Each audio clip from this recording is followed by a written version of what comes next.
Sobremesa con Lulú Medina.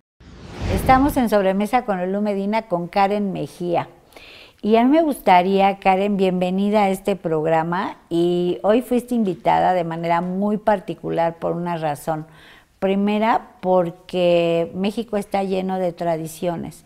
México tiene la gran fortuna de ser muy rico culturalmente y bueno, tú eres de verdad una experta en el tema y hoy tenemos por un lado que honrar todo esto que es precisamente una tradición que tiene para mí un impacto no solamente cultural, sino llega a ser tan trascendental que se permea más allá de muchas cosas, ¿no? Más allá de la propia cultura, porque es un tema de una cultura gastronómica inserto en ese mismo proyecto, en esa misma mística, yo dijera, y también el tema gastronómico, pero también el tema cultural, pero también la convivencia, pero o sea, es como un tema tanto social, gastronómico, cultural, es el sincretismo también de religiones, o sea, es aquí cuando yo digo, no, bueno, cuando yo te vea me voy a dar, de verdad te iba a disfrutar porque dije, es la gran oportunidad de hablar de este maravilloso país con algo tan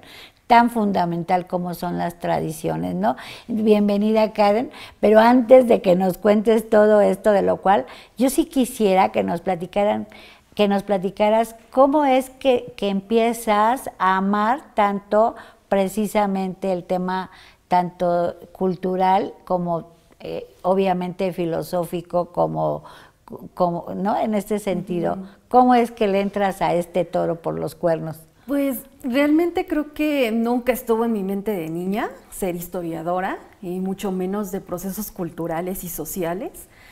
Más bien fue en la licenciatura que me fui a consultar un archivo parroquial y en el archivo parroquial yo descubrí que están los registros de las personas, pero están los registros también de las actividades que hacían esas personas con esta mentalidad religiosa, pero también con esta mentalidad de económica, ¿no? De invertir, del flujo de bienes.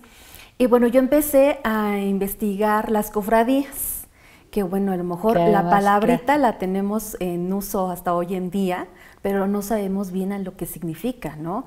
Una cofradía instituida en la época novohispana es una corporación de seglares, es decir, gente común y corriente que se dedica a hacer el culto religioso a una devoción. Entonces, en esos libros de cofradías, pues yo veía qué fiestas hacían.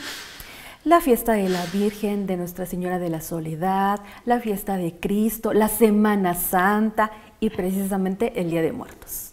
Entonces, claro que ahí yo empezaba a ver de, esto lo conozco y es un universo que me suena muy conocido a mí, es un universo en el que yo crecí. Y bueno, así fue como empecé a investigar este tipo de corporaciones, ya después me involucré en las festividades y ya a partir de licenciatura no he dejado la historia novohispana. Creo que tiene esto que decías, es esta época en la que todas estas culturas se mezclan. Y esa mezcla la podemos ver hoy en día. Creo que hay cosas que han cambiado porque también la globalización, la modernidad introduce elementos, ¿no? Ya extranjeros incluso, o de la tecnología. Pero aún así, estas cuestiones culturales que se implantaron en la época novohispana siguen hasta nuestros días determinando nuestra vida, ¿no? Yo también de repente les digo a mis alumnos, a ver, fíjense nada más en el calendario que seguimos, ¿qué es lo que rige nuestra vida? Las festividades religiosas. Aunque nos digamos que somos una sociedad laica, es un 2 de noviembre regularmente las escuelas no tienen clases, o un 12 de diciembre muchas personas no trabajan. Es un ritmo de vida cotidiano que sigue siendo normado por esas instituciones. Sí, pero fíjate qué interesante, dos cosas. La primera, siempre digo lo mismo, pero además es real, siempre lo digo porque además lo creo. A mí me hubiera encantado estudiar historia, ¿no? O sea, la verdad es que la historia de México, la historia universal, es tan rica, ¿no? De veras, cuando tú empiezas, la Güera Rodríguez, yo digo, la Güera Rodríguez, ¿no? O sea, cuando tú empiezas y empiezas a ver y dices, oye, realmente, mi tío Iturbide, no es cierto, no es mi tío, pero bueno, finalmente tú dices, oye, es muy padre.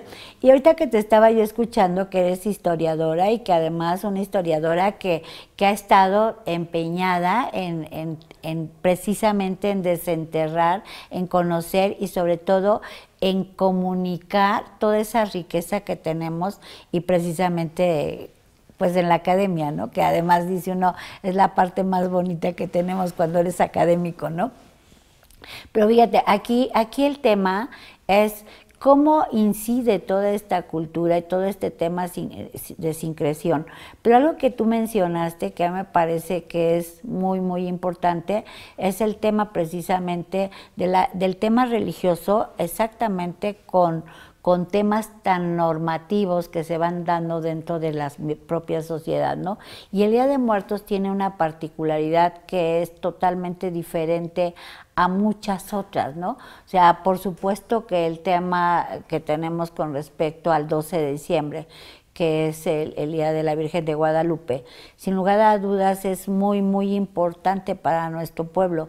Pero hoy la cultura del 2 de noviembre, del Día de Muertos, que antes yo me acuerdo que decían que el primero era de los niños, de los chicos, y el 2 era de los adultos, ¿no? Y que, no lo sé, creo que por lo menos yo que tengo cierta edad, que soy muy afortunada de tener esa edad, que dicen que ya no diga tanto mi edad, pero bueno, 65. Pones ya me está viendo feo la beca, pero no le hagas caso. Fíjate, ponían un vaso de agua invariablemente precisamente con una pieza de pan, ¿no? Entonces, y lo ponían de manera cotidiana. Y después se rompe esa parte y se empieza a trabajar exactamente para lo que es el 2 de noviembre. Pero platícanos, tú eres la experta. Mira, pues es que a lo mejor también las tradiciones y las costumbres, las actividades han ido cambiando y creo que también eso es inevitable, pero sí hay que conservar como estas costumbres que nos proporcionan identidad. Claro, creo que también es muy importante ser consciente que es una identidad que se nutre de estas varias culturas, ¿no? Nosotros pensaríamos que el 2 de noviembre es, y como comúnmente hoy casi todo el mundo lo dice, es de origen prehispánico. Y digo, bueno, de origen prehispánico, tenemos elementos de origen prehispánico, como el uso del cempasúchil o las ofrendas, pero pues realmente el 2 de noviembre, el mismo calendario nos está remitiendo a un elemento europeo. Es una fiesta de origen europea que se implanta cuando llegan los españoles. Entonces, si nosotros rastreamos la historia, pues vemos que un religioso en Cluny, San Odilon, es el que instituye este 2 de noviembre como un día en el que se tiene que recordar a los muertos. Y más bien ahí sería recordar a las ánimas. Creo que también Exacto. Es muy importante retomar la cosmovisión cristiana. La cosmovisión cristiana católica nos dice que la iglesia es el conjunto de personas que siguen la religión cristiana. Y dentro de esa iglesia hay tres partes. Una iglesia triunfante que trabaja en la alabanza y es la que ya se ganó la salvación, es el paraíso. Una iglesia terrenal, que somos nosotros los que estamos aquí luchando contra el mal. Que ahí cuando puedas llegarás, ¿no? Claro, exacto, pero estamos luchando por llegar allá arriba. Claro, claro. Y después tenemos una iglesia purgante. Esa iglesia purgante surgió en el siglo XII, o sea, no es algo que ya ha estado desde el origen de la religión católica, no, estas creencias también se han ido confirmando por parte del Papa, que es la autoridad que tiene, y el Papa y todos los concilios. Y los concilios. Claro, que es los que tienen la facultad de autorizar estos dogmas teológicos, ¿no? Entonces, en el siglo XII aceptan y dicen, sí, hay un purgatorio en el que estas ánimas que murieron en pecados veniales, los pecados veniales son los, podemos llamar pecados chiquitos, ¿no? No es pecado mortal, porque el que está en pecado mortal, pues al infierno. Ya. Pero el que está en pecado venial puede purgar sus penas, purgar esos pecados. Es un espacio intermedio, ya después de que purgue sus penas, va a pasar o puede pasar al paraíso. Y esta comunicación entre estas tres partes de la iglesia es muy importante y es lo que alimenta las prácticas. ¿Por qué? Porque todos son una misma y todos se ayudan. Los que estamos aquí ponemos la ofrenda, encargamos las misas para nuestros difuntos, eso. porque así les ayudamos a que ellos ya lleguen al cielo. Y cuando ellos lleguen al cielo, o si ya están en el cielo, ellos nos van a ayudar a nosotros porque van a interceder por nosotros. Entonces vemos que es una comunicación entre estas tres partes de la iglesia, que a lo mejor es una mentalidad que todos seguimos, porque vamos a misa en algún entierro o en algún aniversario de difuntos, a lo mejor no lo tenemos consciente, pero sigue normando nuestras prácticas. Así que creo que sí debemos de reconocer esa mezcla, ¿no? Tenemos elementos prehispánicos, sí, pero también tenemos muchos elementos europeos, y de eso es lo que se conforma esta tradición de lo que hoy llamamos, pues, una tradición muy mexicana, ¿no? Sí, muy cierto. Bueno, pues Karen, estamos ahorita en Sobremesa con Lulú Medina, regresamos en unos minutos más, por favor. Estaba Lulú sentada en su sillón, lista y contenta para la transmisión, cuando de pronto la huesuda hizo su aparición, pues su tiempo en la tierra llegó a su conclusión.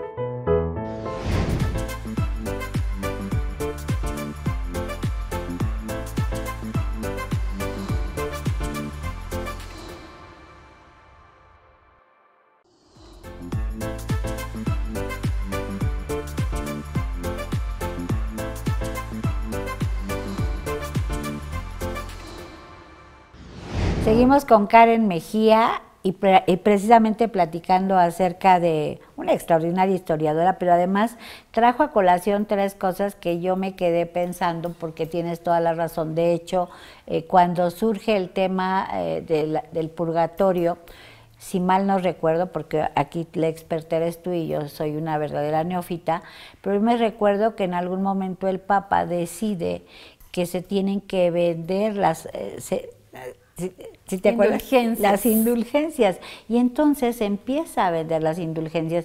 Y ahorita estaba tratando de acordarme quién estaba en el siglo XII como papa, porque realmente fue toda un tema muy interesante en Europa, precisamente porque además acaba de pasar el tema de todo lo que eran los templarios, toda esta parte que te digo, yo soy una neófita, pero tú sí lo sabes. Pero la parte interesante es cómo en nuestro país se toma en cuenta precisamente ese día, y si son a las ánimas, no es el Día de Muertos, es el Día de las Ánimas, porque además, realmente, además nosotros tenemos una cultura en donde la muerte es el lugar más festivo, porque vas a pasar a una mejor vida, ¿no? Pero al final del día, y tú nada más me estás dando el avión, o si es cierto lo que estoy diciendo, sí es cierto. que a lo mejor no dije, no, bueno, porque, y se supone que precisamente cuando están haciendo todo esto para poder llegar a que la gente que está purgando, pues seguramente están en una condición mucho más complicada, pero los que vienen, ¿quiénes serían? ¿Los que ya están arriba? Serían, sí, ¿verdad? Serían ellos, porque ellos ya están gozando de la... ¿no? Creo que eso sí es muy mexicano. Esta noción de que regresan sí es muy mexicano.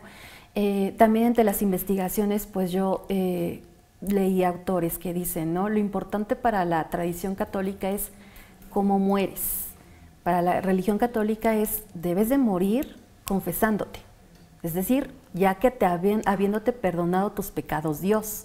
Por eso hay hasta manuales, ¿no? En la época novohispana tenemos hasta manuales que te enseñaban al bien morir, o por eso tenías que redactar tu testamento, que también esa es una práctica muy común en la época novohispana. Claro, entre cierto sector social, también no pensemos que cualquiera podía redactar un testamento porque te costaba también el escribano. Pero esas prácticas ayudaban al bien morir, entonces ayudaba mucho que tú tuviera cierta tranquilidad. Mientras que para los pueblos a lo mejor indios de aquí de México, lo importante era la forma de morir, cómo morías.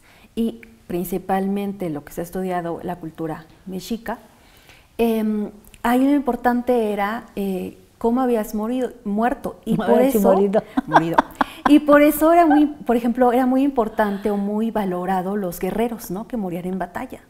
O las mujeres que morían en el parto. Sí, una mujer que moría en el parto es como si fuera una guerrera. Sí, claro. Porque moría en este proceso de dar vida. Sí. Entonces, estas dos concepciones se van mezclando. Y yo creo que de ahí tenemos esta creencia ahora de que los muertos regresan, porque eso sí me parece muy mexicano, muy propio del mexicano. Si uno va al extranjero y uno les platica de que en México se pone una ofrenda, se ponen calaveras con el nombre del difunto, o sea, ellos hasta se asustan. Sí, ¿cómo que ponen calaveras? ¿Cómo que ponen cráneos? Y uno les tiene que explicar. Es que nosotros tenemos esta creencia que los difuntos pueden regresar y que hay un día en el que les es permitido regresar a visitar a sus familiares. Y creo que esa sí es un rasgo que a lo mejor sí podemos rastrear entre los pueblos originarios de México. Porque esa noción de que el alma sigue teniendo un vínculo material. Vemos también las ofrendas, ¿no?, que podemos encontrar en zonas arqueológicas o en enterramientos. ¿Cómo los enterraban? Les enterraban con artefactos, ya fuera que a lo mejor muy preciados para ellos o hasta con animales, ¿no?, los perros. Pero fíjate, no somos la única cultura que son enterrados con ofrendas, porque los egipcios, o sea, un faraón, bueno, llevaba hasta la vaca, o sea, literal, o sea, llevaba todo lo que llevaba era el acompañamiento para que le pudiera transitar precisamente a una vida donde él estaba. Obviamente él era Dios, ¿no? O sea, obviamente, ¿o no? ¿Cómo está? O sea, Sí, porque claro. además son dos culturas que ahorita yo dije sí, pero también hay muchas culturas que se han encontrado en donde precisamente hay ofrendas, donde hay contenedores, donde hay vasijas, donde ha habido alimentos, donde están petrificados. O sea, no somos la única cultura que lo tiene. Porque a lo mejor lo que sí tienen en común todas estas culturas, incluso también la católica, es esta creencia en que hay una vida después de la muerte. Claro, y por eso pueden seguir alimentando esta cultura material, ¿no? También en la religión católica y en la época novohispana, pues podemos ver que era muy importante la vestimenta. Le llamaban la mortaja. Sí. Era muy importante y la gente acostumbraba, por ejemplo, a enterrar a sus difuntos con hábitos de franciscanos o de alguna orden religiosa y pagaban porque fueran enterrados de esa forma. Así que esta creencia en que no se termina en la vida en este mundo material, creo que también puede ser común en muchas culturas y es la que también alimenta estas prácticas.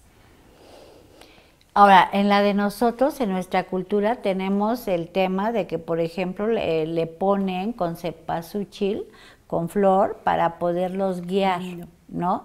Y creo que también, no, a ver, tú ahí eres la experta, platícame. Mira, el cempasúchil tiene un significado muy importante para las ofrendas desde la época prehispánica. Ajá. Y el significado es porque se tiene que ver un altar lo más suntuoso posible, ¿no? La flor natural también, las cuestiones naturales, elementos naturales están presentes en las ofrendas porque están tratando de recrear también, o ya sea ese paraíso cristiano, o ya sea ese inframundo para los pueblos indígenas. Entonces, creo que es muy importante todos estos elementos materiales porque también dan la idea de recibir a estas almas, de recibir lo más con una muestra de bienvenida.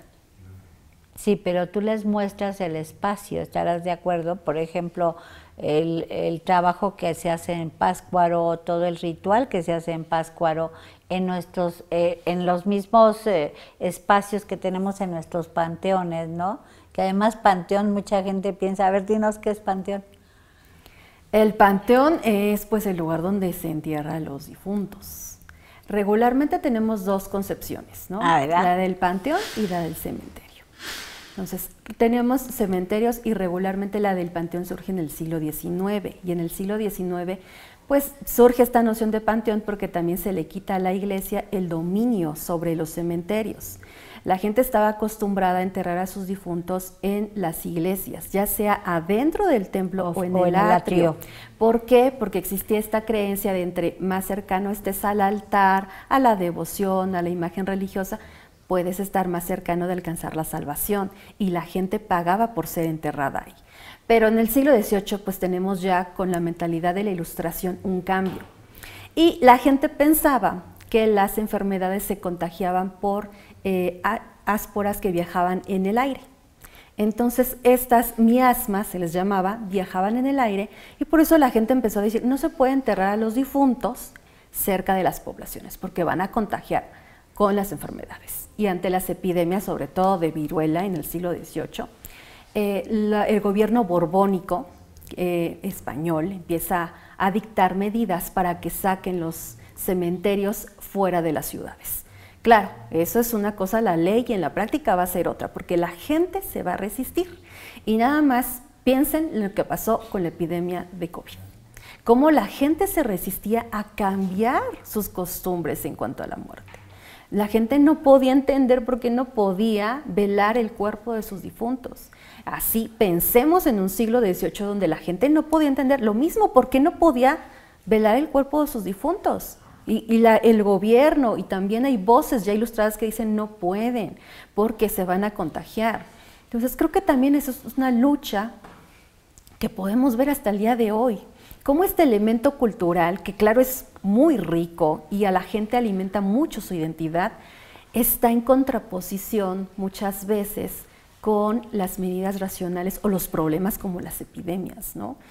Y es una cuestión súper difícil, porque yo también pensaba ahora en la pandemia, es muy difícil pedirle a la gente que cambie sus costumbres, porque esas costumbres también le brindan consuelo.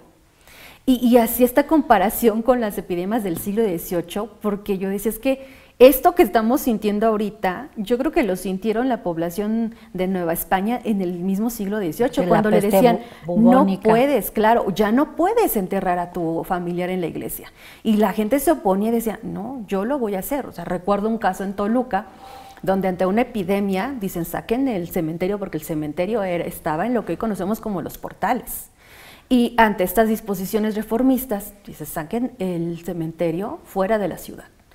Entonces hay un conflicto muy férreo entre la población de los vecinos que querían enterrar a la esposa de un vecino en la iglesia de la Veracruz. Y los franciscanos tampoco querían dejar, porque los franciscanos decían, no, ya dijeron que no se deben de hacer enterramientos aquí. Y aparte los franciscanos también se estaban peleando ahí porque el enterramiento lo iba a hacer un clérigo secular. Entonces los franciscanos también les estaban quitando el dominio de la capilla.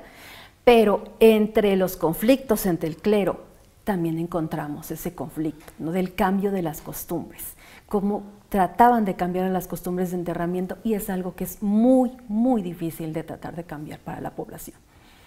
Fíjate, qué fuerte el tema del enterramiento, porque finalmente algo que tú dijiste es, nosotros cuando, y esto es a nivel emocional, cuando tú no logras cerrar el círculo con lo que viene siendo tu familiar que lo estás despidiendo, es cuántas cosas dejaste abiertas porque no lo lograste cerrar, porque no le diste lo que le tenías que haber dado, y esto te genera culpas, y las culpas, dices, entre más culpas pagas más, ¿no? Entonces, obviamente, si te tengo que enterrar en un lugar más cercano, aun cuando me cueste más, pues obviamente tiene ciertas connotativas, ¿no? Y en ese momento, por supuesto que se daba. Y también un tema que lo trajiste a colación al inicio, que fue el tema propiamente de que si tu capacidad económica era mayor, tu nivel socioeconómico era mayor o social era mayor, y entonces obviamente también era una muestra de poder. Entonces, por eso estabas tan cerca, ¿no? Por eso lograbas estar más a los pies del propio altar, se me olvidó. Pues seguimos en Sobremesa con Lulú Medina, con Karen Mejía, que estamos platicando bien rico. Entonces regresa, y sí, estamos platicando muy rico, aunque no hayamos probado la hojaldra. Muchísimas gracias, Karen. Ahorita continuamos, por favor. Claro. Gracias, regresamos en unos minutos. Yo los miro en mexiquense, dijo la flaca impaciente. Me llevaré a los asistentes y parecerá un accidente.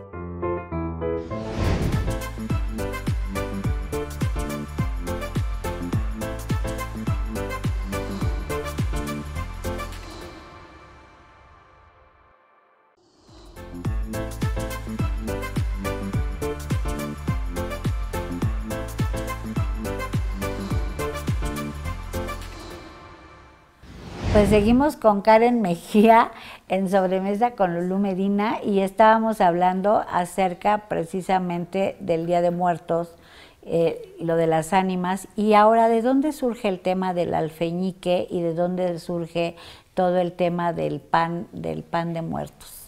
Mira, pues ya encontramos desde la época novohispana de nuevo que sí se acostumbraban a vender. Yo sí.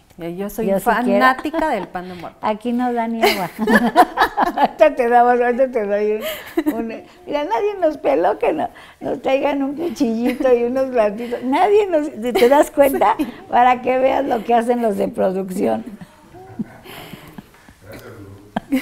Sí, mira, pues te digo, ya desde época novohispana tenemos algunos registros, ¿no? De la elaboración del alfeñique. También de elaboración de ofrendas como dulces o pan, que se ponían ya para los altares privados. La cuestión del alfeñique también es muy interesante porque lo que hoy conocemos ya como Feria del Alfeñique, al menos aquí en Toluca, no es el único lugar donde se elabora, tenemos en Puebla, por ejemplo, pero lo que hoy conocemos como Feria del Alfeñique es muy moderno. O sea, la Feria del Alfeñique es prácticamente del siglo XX, tal como lo conocemos ahora. Porque claro que en una época novohispana lo que teníamos eran confiterías en Toluca, donde algunas personas ya teníamos el registro de que elaboraban alfeñique, pero no tenemos registro de que exista como un mercado con estos puestos ambulantes donde vendieran alfeñique. Entonces, eso creo que sí es una cuestión muy moderna y tiene que ver también con la cuestión de cómo el gobierno, cómo el Estado va promoviendo una identidad de lo mexicano, sobre todo a partir de la posrevolución. A partir de la posrevolución, porque acuérdense cómo identificaban al mexicano en el siglo XIX, sí, claro. En el extranjero. Sí, claro. Pues como campesino, un con gabancito, con el sombrero, sentado en cuclillas, sentado bueno, sí, frente del nopal. Sí, claro. Sí, entonces, claro, y después de esta proceso que es la Revolución Mexicana, que es el gran proceso, porque historiográficamente también tenemos un discurso de el proceso que permitió que se construyera el México moderno, también empiezan a pensar qué somos como mexicanos. El tema de la identidad. Claro, el tema de la identidad. Y parte de la identidad es que vamos a mostrar al extranjero también qué es lo mexicano. ¿Y qué es lo digno de mostrar? Las tradiciones. Creo que ahí también viene la creación de todas estas instituciones de cultura que fomentan la cultura y que fomentan la artesanía. Muchas gracias. ¿Y yo? sin tenedores, nos le echamos a la ¿estás de acuerdo? Sí. ¿Te da pena? No. La verdad es que está muy buena.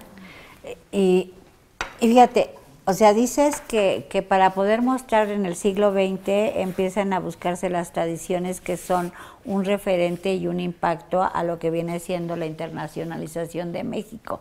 Una manera de erradicar, y sí es cierto, yo vi esa imagen el indito, porque además era de calzón blanco, ¿no? Con su de manta, con su sombrero, en cuclillas y por supuesto un nopal, ¿no? Por supuesto, o un cactus finalmente, claro. ¿No? Un cactus. Pero la parte interesante, Karen, a mí me parece es, hablamos de identidad y yo creo que es un tema que tenemos que trabajar mucho en nuestro país.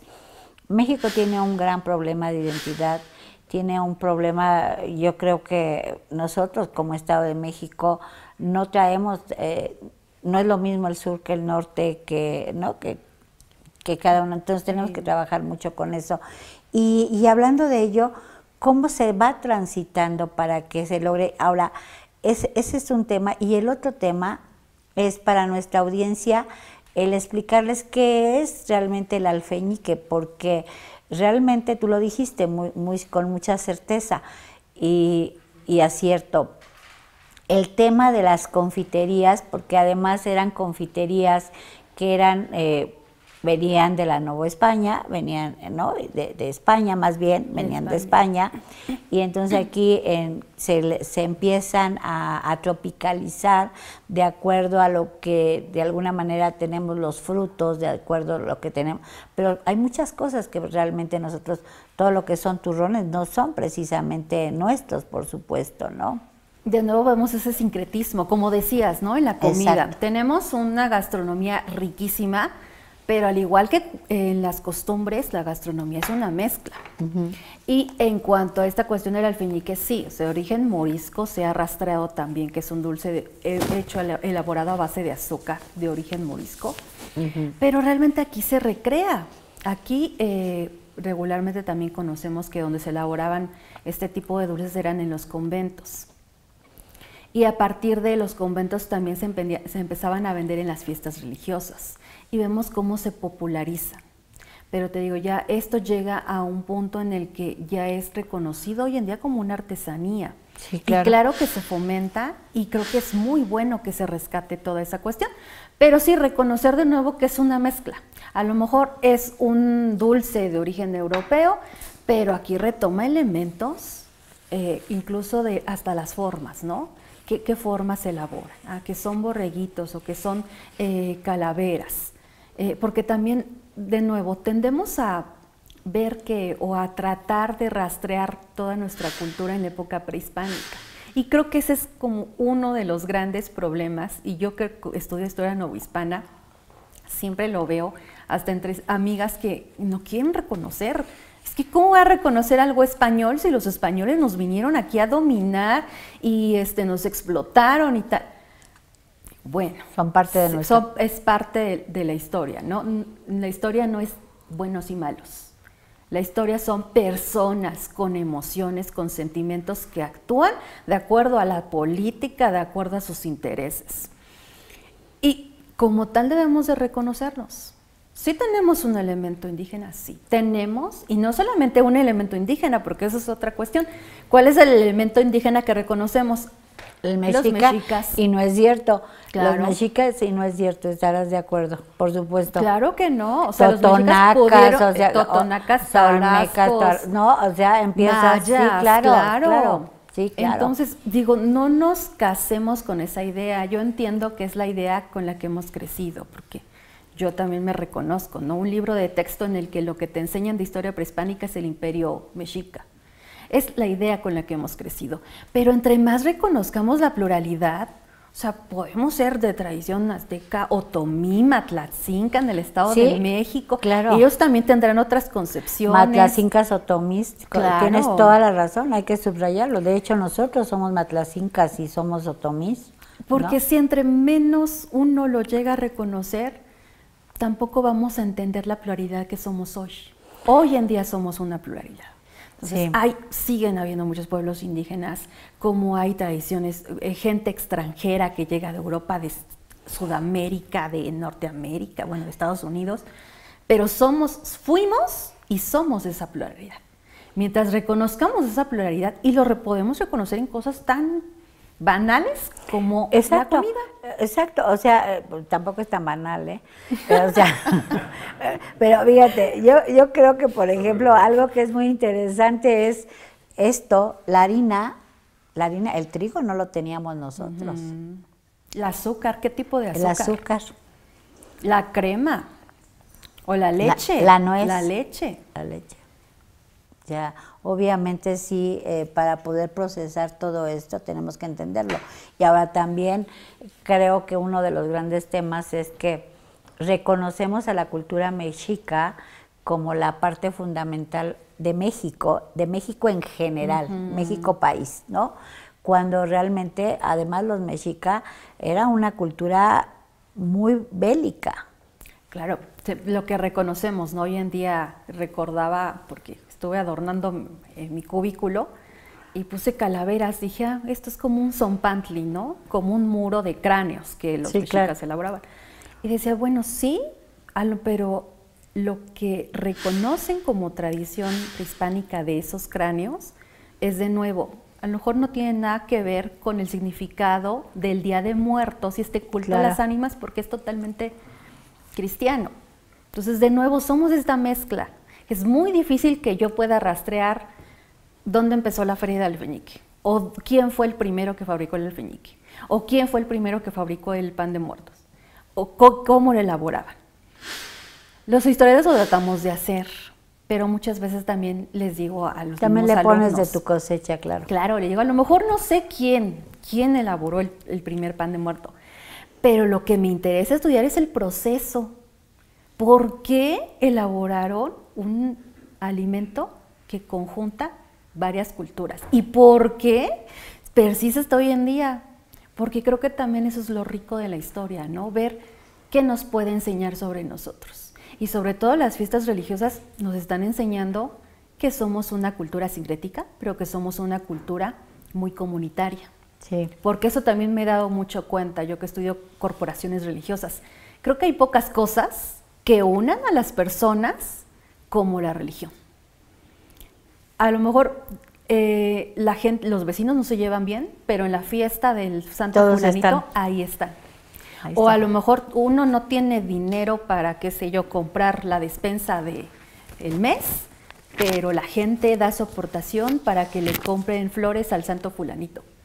Y eso puede ser también una función, podría ser de derroche, porque también siempre ha habido esa crítica. Desde la época novohispana, sobre todo en el siglo XVIII, también la crítica es, a ver, ¿por qué gastan tanto en fiestas? ¿Por qué gastan tanto en la ofrenda? ¿Por qué hacen estas manifestaciones que también no están muy acordes con lo que dice la Iglesia? Porque dentro de la religiosidad tenemos dos partes. Una religiosidad oficial, que es la dirigida por el clero. Es las misas, los matrimonios, los bautizos. Y después tenemos una religiosidad popular o una religiosidad más cotidiana de las feligresías de las personas. Y estas no siempre están de acuerdo. Muchas veces esta religiosidad oficial va a criticar a todas estas manifestaciones que la gente hace por sus creencias. Y esa pugna la seguimos teniendo hasta hoy en día, ¿no? Yo también recuerdo ahora que uno de mis alumnos trabaja precisamente en la Feria del Alfeñique, cómo rastrea en las opiniones de los periódicos la crítica a esa religiosidad. Y dicen, bueno, ¿por qué abandonan el poner las ofrendas, pero por qué hacen este tipo de comilonas? Y digo, esa crítica a esa religiosidad que es más como de las personas, te digo, se puede rastrear desde el 18. Creo que también nos movemos en esos dos planos, en el oficial, pero también en el de las personas. Finalmente los dos planos son funcionales, son los que unen a las personas. Sí, y además, fíjate, bueno, estamos prácticamente a punto de terminar este bloque, pero también yo creo que algo que nos debe de quedar muy claro es que al final el pueblo necesita precisamente ese sentido de pertenencia, ese sentido de identidad. Y precisamente lo que tú hablabas acerca, ¿por qué ser mayordomo y trabajar todo un año aportando para poder tener una fiesta patronal, ¿no? Y más allá del santo que sea, sino del impacto social que se llega a tener, pero también la pertenencia y también una serie de cosas. Pero aquí se da un tema también psicológico que a mí me parece que es fundamental y que es, creo que a nivel percepción de las personas es de qué manera yo sigo contribuyendo para poder pertenecer, ¿no? Pero bueno, creo que hasta me hice bolas para lo que te iba a decir, pero bueno, yo creo que estamos terminando Sobremesa con Lulú Medina, vamos a otro corte y regresamos en un momento más, ¿no? Gracias.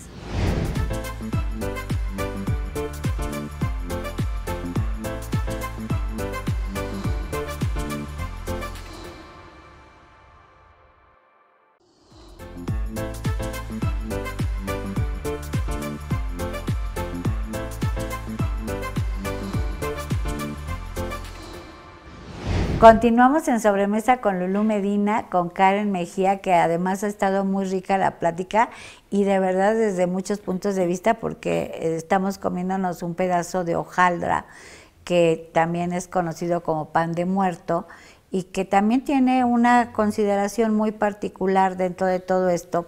Y decíamos acerca de cómo se va construyendo nuestro país, lo que es México, se construye precisamente a través de una serie de culturas, un sincretismo a través de religiones, un sincretismo a través de culturas, o sea, realmente la fusión es lo que nos hace ser lo que somos hoy, ¿no? Y de verdad, Karen, que a mí me puede encantar. Creo que este último bloque me encantaría, sé que eres historiadora, sé que eres académica de la universidad de mi estado, ¿cierto?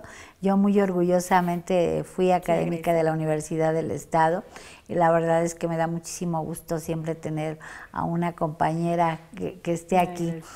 Pero también me encantaría... entiendo perfecto, que nos platicaras prácticamente en este último, es cómo se va, hoy hablamos acerca, pues cosas muy fuertes que aparentemente las tomamos muy a la ligera, pero cuando estamos hablando acerca de los tres planos, en donde tenemos prácticamente el último, que es la parte de cómo voy a purgar todos los pecados, y para poder purgar los pecados que además son pecados veniales, y que además de que son pecados veniales, obviamente tengo la gran oportunidad de que los vivos puedan orar por mí para poder transitar a una mejor vida, ¿no? En ese sentido. Por el otro lado, también nos encontramos que los vivos dirían, ¿y quién va a orar por mí? ¿O qué voy a hacer para que yo esté? Y cuando tú hablas acerca de que hoy te has dado a la tarea de investigar, prácticamente entiendo que todas las cofradías, realmente has estado estudiando, creo que eso es algo que asigna tu trabajo desde que eres muy jovencita, ¿no? Sí. Y que al final te impacta porque hablabas de los franciscanos, de los benedictinos, hablabas de los dominicos, bueno, si no hablabas, yo sí hablé, yo sí lo pensé, o sea, cuando estabas hablando dije, no, o sea, realmente cada uno de ellos con una particularidad, pero al final del día, México somos eso, somos un crisol. Somos un crisol de Totonaca, somos un crisol, o sea, de todo lo que viene siendo los pueblos originarios de México y todo lo que viene siendo, y esto es lo que somos. Esto es lo que al final del día concluimos en un tema de que hoy tenemos una festividad que además reconocida internacionalmente. Como patrimonio de la humanidad. Como patrimonio de la humanidad. Sí, creo que ese crisol... hay que fomentarlo, sí, la conservación, pero también entenderlo. Creo que también hay que entender las diferencias para tolerarnos. Pero ¿no vale la pena la magia? O sea, la ignorancia de mucha gente de esa parte bonita, ¿no vale la pena? Sí vale la pena, pero yo creo que también es bonito conocer. Ah, sí, claro. Porque cuando tú conoces, claro, ya no te vas a ir a pelear con el español que te diga que él te vino a dominar. Porque sí. Además ni vino, o sea, el pobre claro, ni vino, o sea, no hay ni forma. Y a lo mejor también comprendernos, ¿no? De ese lado también, que también me ha tocado de que les causa también curiosidad. Y así como nosotros no conocemos la historia, de repente también no se conoce fuera. Entonces, de nuevo, como nosotros creemos que todo es mexica, muchos extranjeros también piensan que todo es mexica. Y creo que también ese intercambio, claro, ese intercambio es muy rico. Sí. Que yo te enseñe mi historia, la historia de mi país, de lo que hoy es México, y también comprender la historia de tu país. Porque creo que en esa comprensión, de nuevo, está la tolerancia. Así como nosotros hemos tenido muchos problemas a lo largo de la historia, los otros países también, vemos Latinoamérica, ¿no? Que se reconoce como un área cultural, también con una historia similar. Y cuando reconozcamos esas similitudes, a lo mejor también nos pueden ayudar a ser más tolerantes. No, de hecho, fíjate, estás hablando de algo muy interesante, porque si nosotros hablamos de reconocernos, pues nada más tuvieron 8 siglos de dominio moro, ¿no? Exacto. Morisco, ¿no? O sea, los españoles, también fue una mezcla también cultural. Fue una mezcla cultural, o sea, hablamos de almohada, que es un tema preciso, es un término. Es un término que finalmente es morisco, ¿no? hablamos de Alhambra, hablamos, ¿no? Entonces tú dices, no, pues sí, me parece. De hecho, nuestro vocabulario está impregnado prácticamente de muchas palabras que son de origen árabe, ¿no? Sí, entonces creo que sí, y las usamos. Y a lo mejor mi no apellido, sabemos. Medina, es un apellido, sí, el tuyo. Sí, O sea, Mejía, totalmente. O sea, ¿no? Sí, creo que también eso nos ayudaría como a reconciliarnos con esta historia, ¿no? Sí, ahí se ve el elemento europeo, pero también se ve el elemento indígena. Esto es lo que soy. Esto es lo que soy y como dices, también a lo mejor sí es bonito fomentar estas costumbres, aunque uno no conozca el origen, pero si uno lo conoce, lo puede explicar y compartir. Creo que eso también es muy interesante. Yo seguramente puedo aprender si me voy al 2 de noviembre, 1 y 2 de noviembre, en cada panteón, los testimonios de las personas y cada quien me contará su visión. Porque de nuevo, a lo mejor sí viene de una creencia cristiana, de una fecha determinada, pero hay maneras de vivir estas fechas. Y eso también es muy interesante, cómo la gente lo vive. Cómo la gente lo vive y lo que tú dices, ¿no? Cómo le sigue ayudando a su vida, cómo a lo mejor también esta cuestión psicológica de saber que tengo un contacto o que mi difunto está presente o que puedo seguir teniendo ese contacto a lo mejor haciendo esto, ¿no? Poniéndole la comida que le gustaba. O sea, al final del día me parece que algo que es súper interesante y que es maravilloso es entendamos a nuestros pueblos y sobre todo logremos conciliarnos, sí, ¿no? Conciliémonos. Exacto, conciliémonos entre mexicanos y conciliémonos entre el mundo. Ya no, creo que tenemos muchos problemas entre ambientales, sociales, políticos, económicos. Sí necesita este mundo un poquito de empatía.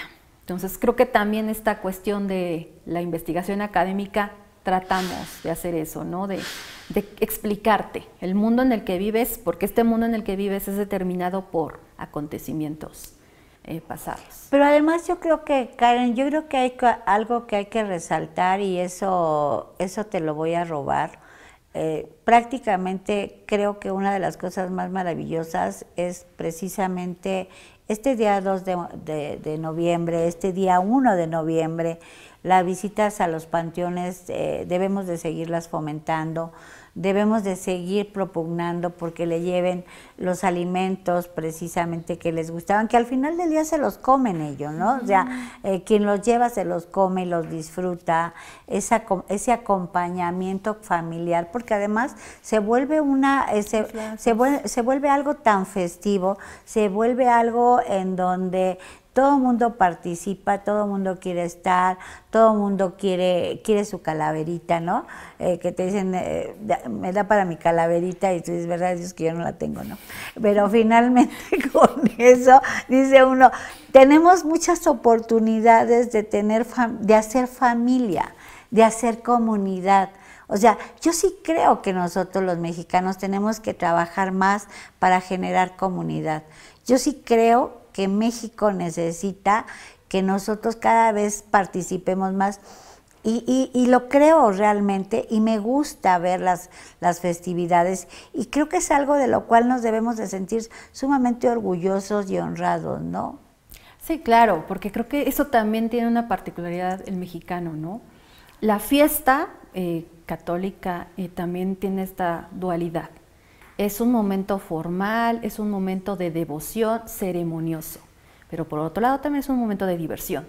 Y creo que ese momento de diversión se maximiza aquí en México. Está padre. Sí, claro, porque podemos ver hoy en día la celebración del 2 de noviembre también en otros países, pero me parece que esta maximización de la fiesta sí ocurre también aquí en México y es parte de esa cultura particular, el reírnos, ¿no?, de la muerte, lo que te decía, que otros países no lo comprenden. Dicen, pero ¿por qué ponen cráneos? ¿Les da miedo? O les da, claro, ¿cómo tu nombre del difunto en un cráneo? Y uno les tiene que explicar. Bueno, es que la creencia es esta. Y claro, nosotros lo vivimos con este sentimiento de, sabemos que la muerte es universal, que es igualitaria, pero también sabemos que se debe de disfrutar la vida. y es claro, algo muy es una dualidad. Claro. Es que también es una dicotomía. México es una dicotomía, es una dualidad, ¿no? Pero bueno, pues estamos concluyendo. Karen, la verdad es que ha sido muy agradable trabajar contigo el día de hoy, platicar, de verdad que eso ha valido la pena. Gracias por regalarnos este tiempo. En Sobremesa con Lulú Medina nos honramos todos de tenerte aquí en un día particularmente especial, un día donde tenemos que seguir impulsando nuestras tradiciones y un día particularmente especial por una razón muy sencilla. Me parece que también es un homenaje a aquellos que se han ido, que nos han legado y que somos producto de lo que somos, ¿no? Los que ya no tenemos padres, que tuvimos la fortuna de que, pues, no fortuna de que hayan partido, pero sí la fortuna de que ya los tuvimos y nos dieron todo lo que nos tuvieran que haber dado, pero los que no, finalmente, yo creo que esa es la gracia que tiene el mexicano. Y sí, cierto, nos reímos de la muerte, pero porque algunos tenemos la característica o la particularidad de ser medio sarcásticos, pero no te preocupes, luego ni nos entienden. Pues muchísimas gracias, gracias por estar con nosotros, gracias, Karen.